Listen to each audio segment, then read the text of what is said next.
Hello, hello, ici Guillaume, ton coach en épanouissement amoureux. Comme tu le sais, je réponds ici tous les mercredis et dimanches à 20 heures à vos questions concernant vos freins actuels à votre épanouissement amoureux. L'objectif étant qu'on puisse tous ensemble converger vers une vie sentimentale la plus riche, la plus épanouissante possible. Aujourd'hui, tu l'as vu, dans la miniature, je prends la question de Annie qui me demande si elle doit ou non quitter son mari. Alors elle m'a rajouté aussi quelques éléments de contexte dans sa question sur Facebook. Elle me dit que son mari a fait un AVC il y a 10 ans. Depuis, il est exécrable avec elle. Elle vit vraiment un quotidien avec lui. Pardon, elle vit vraiment un quotidien difficile avec lui. Et elle a commencé du coup il y a quelques mois à fréquenter un autre homme. Et donc elle ne vit pas très bien cette double vie. Et elle se demande vraiment ce qu'elle doit faire. Et elle me rajoute aussi qu'elle est prise entre sa loyauté pour son mari, les sentiments qu'elle éprouve pour ce nouvel homme marié, entre parenthèses, qu'elle fréquente, et en plus la mauvaise conscience de laisser quelqu'un qui est potentiellement en situation de handicap, à savoir son mari. Et en plus, pour ne rien simplifier, la peur d'être seule, parce que probablement que si elle quitte son mari, l'homme marié qu'elle fréquente ne voudra pas pour autant se mettre avec elle. Donc voilà, il y a aussi une peur de la solitude qui vient en supplément là-dessus. Euh, Comme d'habitude, je vais mettre un petit peu de conscience sur la question. L'impression qu'elle me laisse ta question, Annie, c'est que tu as déjà des très très forts doutes pour en arriver au stade de questionner tes loyautés.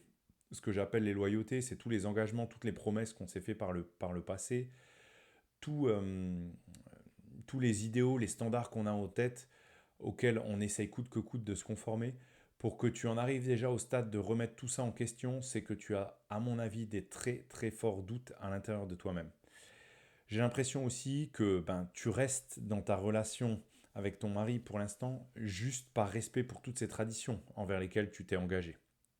Et que finalement le conflit qui se trame au plus profond de toi, c'est un conflit entre ce que tu penses devoir faire et ce que tu veux réellement faire. La question que j'ai envie de te poser, Annie, elle est simple. C'est quelle est la finalité d'une relation amoureuse pour toi? Est-ce que c'est plutôt se conformer aux promesses du passé et respecter les traditions, les idéaux qu'on a en tête? Ou est-ce que c'est s'épanouir en tant qu'être humain, en tant qu'individu? D'accord? Parce que si effectivement, pour toi, être en couple, c'est se conformer à tous les idéaux qu'on a en tête, tout ce qu'on pense devoir faire, la réponse est claire. Il faut que tu te conformes à ça. Mais je pense que si tu me poses la question, c'est que cette option-là ne t'épanouit pas pleinement. Et d'ailleurs, je fais une petite parenthèse sur les idéaux et les promesses. Je vous rappelle toutes ces promesses qu'on a en tête à base de contes de fées, de comédies romantiques hollywoodiennes. Rappelons-nous bien le contenu de ces promesses-là. Ces promesses, c'est tu t'engages pour toujours avec ton mari, mais en échange, tu es incroyablement heureuse et épanouie. Et finalement, la question que j'ai envie de vous poser dans cette vidéo, c'est est-ce que la promesse est déjà totalement remplie? Puisque si on n'est pas vraiment épanoui, c'est qu'il y a déjà des manquements à cette promesse-là. Donc pourquoi s'obstiner à vouloir finir notre vie avec quelqu'un si la promesse de bonheur absolu n'est elle déjà pas remplie? Voilà, petite question que je pose ici. Après, bien sûr, chacun est juge en son âme et conscience de ce qu'il veut faire ou pas faire. Ça, c'était un premier point que je voulais évoquer avec toi, Annie. Deuxième point, tu as peur de la solitude. Juste une petite parenthèse là-dessus. Décider quoi que ce soit dans sa vie avec une énergie de peur, ça ne nous fera jamais avancer vers la bonne direction, à mon sens. Quand on prend une décision, il faudrait toujours le faire dans une énergie d'envie, prendre la décision avec son cœur, ce qu'on ressent au plus profond de nous, ce vers quoi on se sent attiré, aspiré naturellement et spontanément. Et c'est sur la base de cette énergie-là qu'on devrait décider, à mon sens. Attention par contre, Annie, je ne suis pas en train de te dire qu'il faut à tout prix que tu quittes ton mari.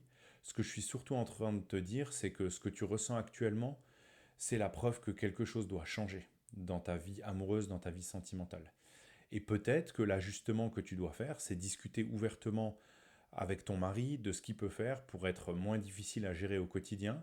Peut-être consulter une psychologue ou une thérapeute, voir un petit peu ce que vous, ensemble, vous pouvez mettre en œuvre pour que ton quotidien amoureux avec lui il redevienne pleinement épanouissant pour toi. Après, si rien n'est possible, alors peut-être que la solution ultime, ce sera de le quitter, d'accepter ta solitude. Être seul, c'est pas forcément un mal, hein. Apprendre à être bien avec soi-même, c'est à mon sens la première bonne étape pour pouvoir construire quelque chose de sain avec quelqu'un par la suite. Donc repasser par une étape de solitude, c'est aussi peut-être quelque chose qui peut t'aider à grandir.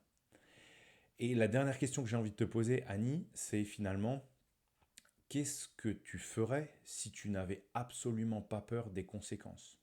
Vers quoi te guiderait naturellement ton cœur? Parce que la réponse à cette question, ce que tu ferais naturellement juste par envie, c'est à mon sens vers ça qu'il faut que tu t'orientes. Je te laisse là-dessus, Annie. J'espère que ça a bien répondu à l'interrogation que tu m'as posée. N'hésite pas à rebondir en m'écrivant directement par message privé sur Facebook. N'hésitez pas, vous qui regardez cette vidéo, à me poser votre propre question sur ce qui vous tracasse actuellement dans votre vie amoureuse. J'y réponds toujours avec grand plaisir. Vous pouvez faire ça soit directement en commentaire de l'une de mes vidéos sur la chaîne, soit en message privé directement sur mon compte Facebook. Je mets d'ailleurs le lien vers mon compte Facebook pour me suivre à tout moment. Je vous laisse là-dessus. Toujours un plaisir de répondre à vos questions. Et à bientôt pour la prochaine vidéo. Bye bye.